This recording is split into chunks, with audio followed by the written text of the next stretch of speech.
11th के MP board के सभी विद्यार्थियों, लो जी आ चुका है आपका 6 दिसंबर का एकदम ओरिजिनल प्रश्न पत्र। 2 पेपर बताऊंगा, 2 के अलावा तीसरा करने की जरूरत भी नहीं है और इतनी कैपेसिटी भी नहीं है आपकी, 6 दिसंबर के तक आप कर लोगे ना, तो 2 पेपर कर लो बढ़िया से कंप्लीट, इन्हीं में से आएगा। प्रकाश वर्ष जो है दूरी का मात्रक है। कौन सा पदार्थ अत्यधिक प्रत्यास्थ है? इस्पात। श्यानता से संबंधित है घर्षण। वायुमंडलीय दाब का मान होता है 10 की घात -5 और यहां से देखिएगा कोणीय संवेग आ जाएगा। चलिए अब है रिक्त स्थान। सेकेंडरी लोलक का आवर्तकाल सेकेंड होता है। शक्ति एक अदिश राशि है। एसआई पद्धति में कार्य का निरपेक्ष मात्रक होता है जूल। कोणीय वेग का सूत्र हो जाएगा ओमेगा डी थीटा बटा डी टी।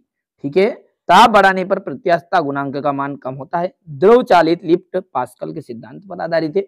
जोड़ी की यदि बात करूं मैं तो यहां से आप जोड़ी को एक बार जरूर मिलान कर लीजिएगा। ठीक है, अर्धवार्षिक परीक्षा में क्या होता है, कभी कभी मिसप्रिंट भी रहता है, ये समझ सोचिए आप। ये घर से पेपर नहीं बनाए हैं ताकि भाई साहब आपको एडिट कर दिया ना दे दिया, तो यहाँ पर अपन कुछ नहीं कर सकते छिड़कानी, कुछ चीजें गलत रहती है तो गलत है।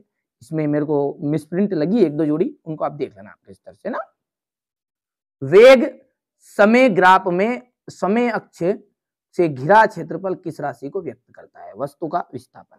सर्पी घर्षण तथा लोटनिक घर्षण में कौन सा घर्षण कम होता है? लोटनिक घर्षण। राकेट नोदन की कार्यविधि किस सिद्धांत पर आधारित है? ये बताना है आपको। घूर्णी गति का द्वितीय समीकरण बताना है। ठीक है, और ये 5वां आंसर आपका गलत है, इसको सही करना है ना। एक अश्व शक्ति बराबरी पे 74.6 वाट होता है, गलत है। यहाँ से देखिए सत्य भी आप बढ़िया से कंप्लीट करो, क्योंकि हमारा उद्देश्य यही है कि कम समय में पूरी जानकारी मिल जाए, आपको अच्छे से नंबर मिल जाए, बस यही हमारे चैनल का उद्देश्य है। ठीक है, चाहे चैनल सब्सक्राइब करो या मत करो, पर इतना जरूर करिएगा कि आप अपने दोस्तों को बता दीजिएगा कि इस चैनल पर जो बताते हैं कोई फेक जानकारी नहीं देते। ये नहीं कह रहा हूं कि यही आएगा। ठीक है, चांस है 99% ए और बी 2 पेपर दे रहे हैं, आजमा के देख लो, इसके बाद में पढ़ लो अलग से चीजें, क्या दिक्कत है। ठीक है, 2-3 मिनट में पूरा आपका पूरा साल तो नहीं ले लिया, नहीं 2-3 मिनट का वीडियो रहेगा ज्यादा ज्यादा। ठीक है, जी और जी में कोई अंतर बताइएगा।